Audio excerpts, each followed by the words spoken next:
All right, so if you guys are unaware, for all the Xbox fanboys that were attacking me in my video when I talked about Game Pass price increases, because apparently I'm not allowed to talk about that without, making sure I mention PlayStation Plus, which I've done many times before in many videos before, just like this one that you're watching.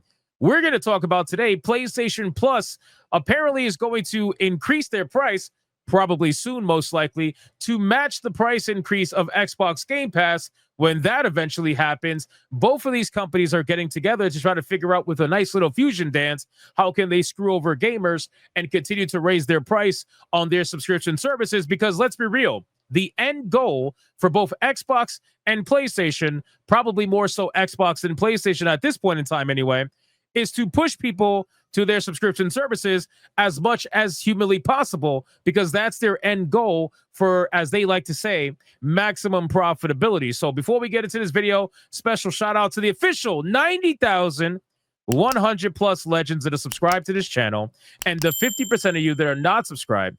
Consider hitting that subscribe today, as we are on the road officially to 100,000 subscribers. So let's get into this article here. And again, I want to be very clear before we kind of break all of this down. Let's be very clear. This is not the last time this is going to happen. They're basically increasing their subscription services pretty much, once a year at this point. I mean, Disney Plus raised their subscription price, I think, like twice or three times in a single year. Netflix did it once or twice in a year. It's insane what's going on with these subscription services, but they continue to do this because, as long as they keep the majority of their subscribers, then the money that they make from the bump in price will offset the people that they lose that unsubscribe because it becomes too expensive at this point. But it says Sony will continue to monitor and adjust the price for PlayStation Plus based on subscription trends and the value it views it's giving players. You know what's hilarious about this statement? Whenever they say they're going to monitor pricing, it's never to monitor it to see if they can lower it. You ever see that? They never can. Like, it's never about lowering the price at all. It's always about monitoring to see how they can raise the price. It's never going to be in the benefit of the actual gamer, but that's besides the point.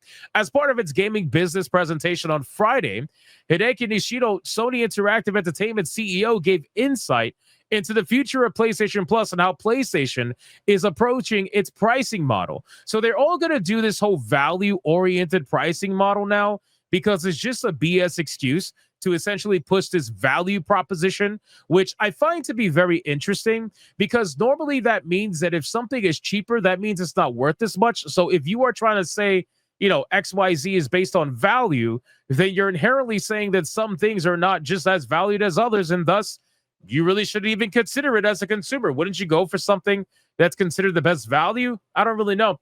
But according to Sony, 38% of its PS Plus members are subscribed to the higher price extra and premium tiers.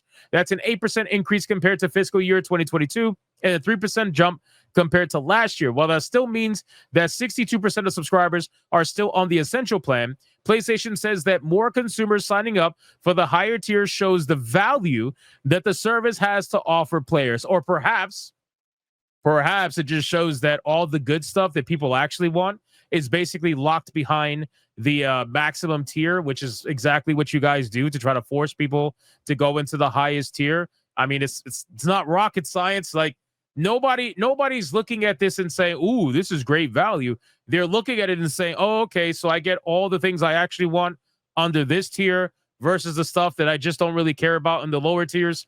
It's ridiculous, man.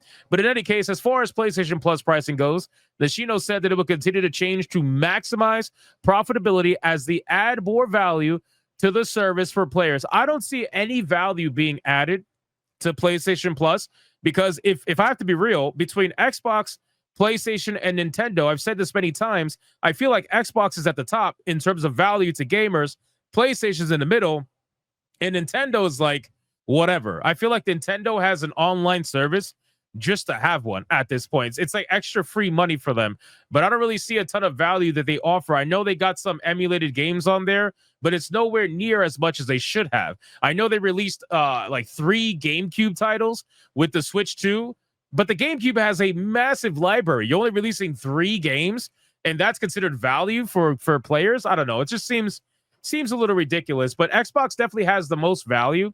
because they do put their games day one on Game Pass. There's no doubt about it.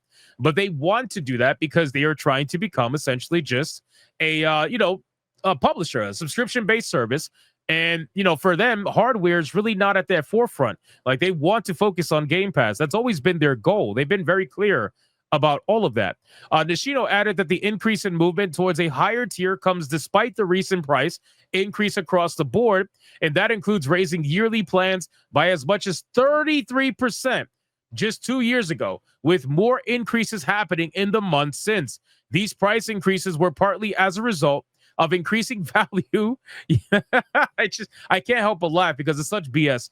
Increasing value that we bring to the players throughout the quality and diversity of content we continue to add, as well as investment in the features to improve the service further, such as player personalization and enhanced content discovery. Nishino said during the fireside chat, the PlayStation Plus service offers great value for our players, and we will continue to add more value and adjust our pricing strategy in a dynamic way to maximize profitability.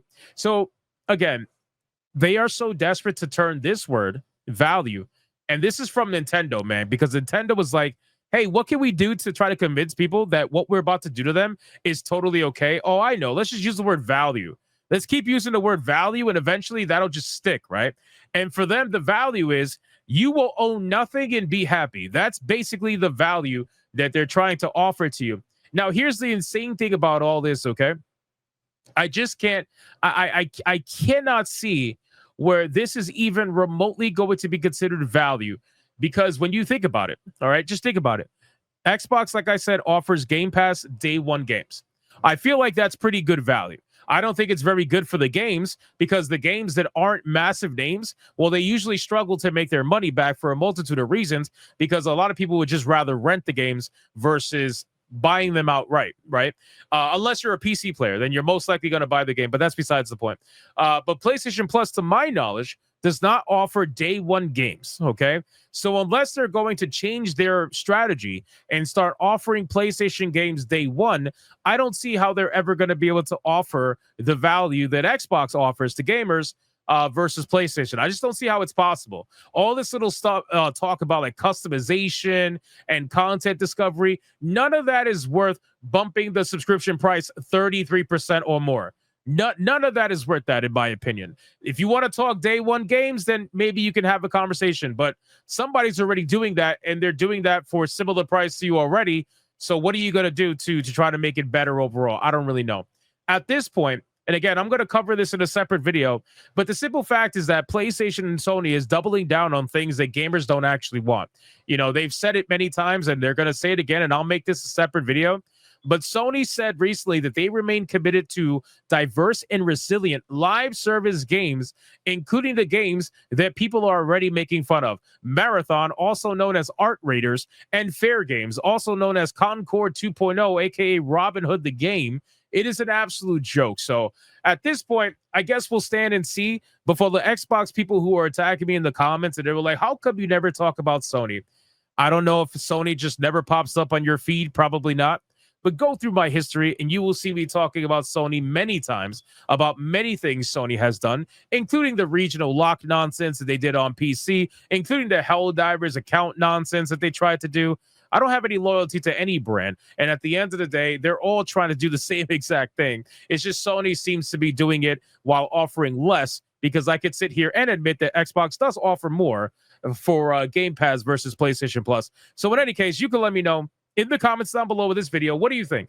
How much do you think PlayStation is going to raise the price of their subscription service? Do you think it's going to be 33%, or do you think it's going to be more than that? Chances are, in my opinion, it's probably going to be $3 to $6. I've always said this because that's usually what the subscription services do. They try to raise about $3 every year, and little by little, they start to trickle up to a ridiculous price point. But that's normally how they do it, because they don't want to raise it too much, because the backlash is going to be too immense. A little bit here and there, the slow and steady wins the race, and that's usually how they go about it. But you can let me know in the comments what you think they're going to do. Special shout out to, again, the 90,000 of you who are subscribed now to the channel. Thank you guys so much for the support. I appreciate it. If you're not subscribed, consider hitting that subscribe button today, and I'll see you guys on the next one.